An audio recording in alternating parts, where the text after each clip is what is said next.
So the Grammys happened this past Sunday. This Sunday was loaded with a lot of shit happening, man. A lot of shit happened this past Sunday.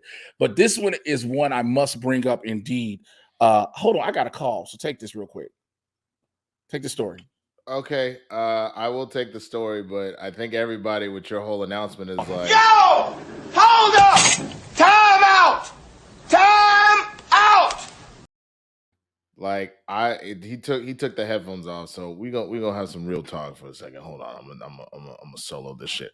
I don't think this nigga need to be stopping stand up. I understand if he just like burnt out that it is what it is, but like, yo, you know what I mean? Like that just doesn't seem that was my damn doctor's office reminding me about my appointment. It's just when you see numbers with the area code here, like especially in the Valley, the A18, you're like, yo, this must be something. So no, it's funny because doing cast and stuff, I had to call people and to be like, hey, we're trying to pin you. And I call through 2-3 times in a row and they won't answer the phone. So I leave a message and they won't listen to it. So I sent a text, hey, this is a casting director, bitch. I'm trying to get you work. And they go, oh, shit, my bad. I thought it was extended warranty. I'm so sorry. I'm so sorry. And I'm like, all right. Okay, so we'll deal with the stand-up shit later. But back to this. Again, the Grammys happened this past weekend. And you had all sorts of shit popping off. Obviously, this man right here, John Batiste, just took all the goddamn awards, including album. And he was the surprise winner for everything he won for. It feels that way only for album of the year. It feels like all the other categories, it kind of checked out. Like a lot of people were saying, like, but I have heard of him one time because he is Stephen Colbert's band leader. Yes. For what is that? He does the Tonight Show or he does the late show with Stephen Colbert. Late Show. So yeah. You know, good for John in that regard. That's fucking wild that he ended up winning so many Grammys and had an awesome speech. You didn't grab his speech, did you? No, I didn't get a chance to see it. I'm sorry. It's all good, but he said something that was really just like that really resonated in the sense that he said that he thinks that a poem, a movie, an album, a song finds a soul in the universe that needs it most. So the idea of like a project will drop, like you'll hear, you know, Good Kid, Mad City, and you're like, oh fuck, I needed that shit right now, or like, you know, something like that. Like essentially, just that the music finds the people that are meant to need it. And I just thought that was a really cool way to talk about art in general. But that wasn't the only major stuff that went down. Silk Sonic out here looking open casket sharp than a motherfucker. Shouts out to Ike Turner Jr. right there, boy. Bro, I gotta get Anderson.Paak's fucking wig. That shit was fire, bro. But they swept every category they were in, bro. Yes, they did. Check it out. Listen.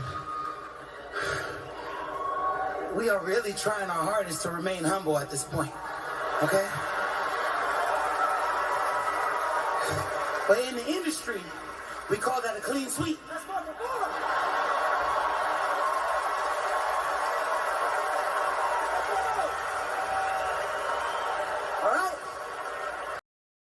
This was after they won Record of the Year. I have to rock that outfit the next time we go to Super Soul Monday. I gotta get the wig and the fucking shirt. You dress like Anderson. Wait, you dress like Anderson.Paak. I swear to God, I'll dress like Bruno Mars. I'm so fucking here for it, bro. I have to fucking do it. Call that a clean sweep. Call it a clean sweep. Don't do it. Call it a clean sweep. Oh man, but so it was dope seeing them. They won what? Best R&B song, best R&B performance. They tied with Jasmine Sullivan, which was cool. I didn't know you could tie it for a Grammy, so that's cool. I think this was one of like the very few times it's ever happened for her for the tie with that, because they are so Hotels is amazing, bro. Yeah. Jasmine Sullivan's album Hotels is amazing. No, for sure. I've heard a lot of good stuff about it. But they also won Song of the Year and Record of the Year. And then the other big win, you know, Doja Cat was nominated for a number of Grammys, but she did win with SZA for Best Pop Duo Performance. And fam, when I tell you that whole speech was fucking hilarious, let me show you, and pretty emotional. Let's show you why. Grammy goes to Kiss Me More, Doja Cat featuring SZA.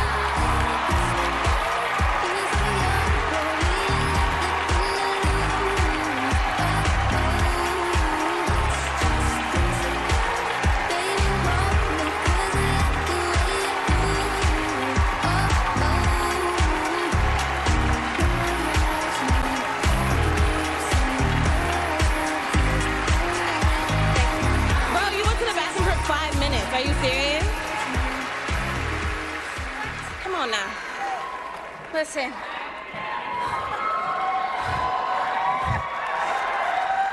I have never taken such a fast piss in my whole life. Thank you, everybody.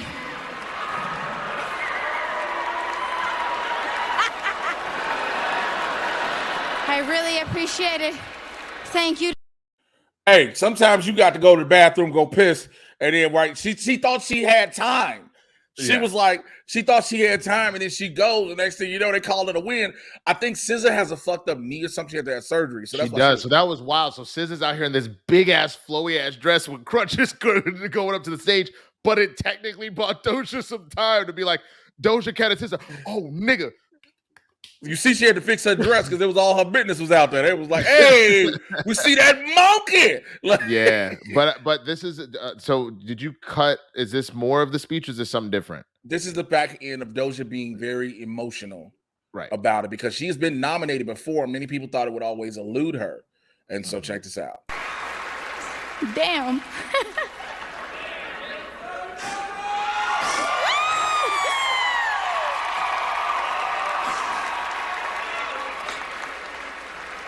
I like to downplay, but this is it's a big deal. She couldn't help it, man. That's a true emotion. Some people, we hear so many people talk about. I was just gonna say, you know why though, right? It's not just because she's been nominated for the last album and this one. Remember, you just had that massive, I don't think we really talked about it. You just had that massive blowback she had while she was in South America. I'm trying to remember which country she was in, but they were giving her shit because she wouldn't go out and fucking perform in like a goddamn hurricane. There was a massive storm happening and they had canceled the show. She did not go to play. And then the bunch of fans stalked her outside of her hotel being like, well, come out and say hi to us, Doja. She's like, nigga, I'm not going outside. It is storming out there. Like, I love y'all, but I'm not gonna do that. And so she was trending for days where they're like, cancel Doja, fuck her. She doesn't care about fans, all this shit. And she straight up like a week or 2 weeks ago, she quit music. She said, I'm done. When this tour is over, I'm fucking out. Like, I'm not dealing with this shit anymore. I'm gonna tell you something, and I'm gonna say this real quick, if I may. Fans are the worst. Yeah. And I hate to say it, and not all of them. Let's be real. Let me finish the statement. I understand what we have at the neighborhood, what we have with the neighborhood. We have generated and we have developed fans. We have developed some people who have become more family with us. I understand that. But over the past several years, granted, fandoms have always had their moments, right? This is no secret. This is why you have a situation with Selena, John Lennon, and I go back even further. But as of recently, and especially social media age, fandoms have become way too entitled and way too overbearing and annoying. Because this woman didn't want to perform in a hurricane, y'all like, oh, you gonna come say hi to us? She ain't gotta do shit. Not only that, she didn't post, hey y'all, this is my hotel. Come say hi to Doja since I can't perform for you. They figured it out on their own. So they went and got that information that was not public knowledge. They showed up and then made demands that she come out there. Fuck you. That's not how this works. So like, it's one of those situations. And you watch Dave? Yes or no? Yeah, I watched Dave. Did you see the second season? Yeah, I watched the whole thing.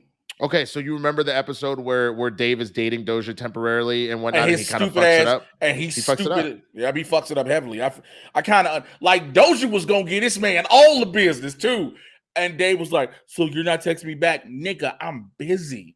The fucker, but that's what's so interesting. Doja Cat's entire existence, and that as in this industry, which has been so sad, is this idea that everyone thinks that she owes them everything, that they're entitled to her. They're entitled to all of her attention, all of her whatever. Like, it's bullshit. And they have continued to kind of come after her. So that's the emotion is winning the Grammy, but it's also this idea of like that the Grammys still, despite the fact that there is this talk of like, we got to let some of this shit go because they're kind of wonky, and we'll get to some of the controversies in a minute. It still means something.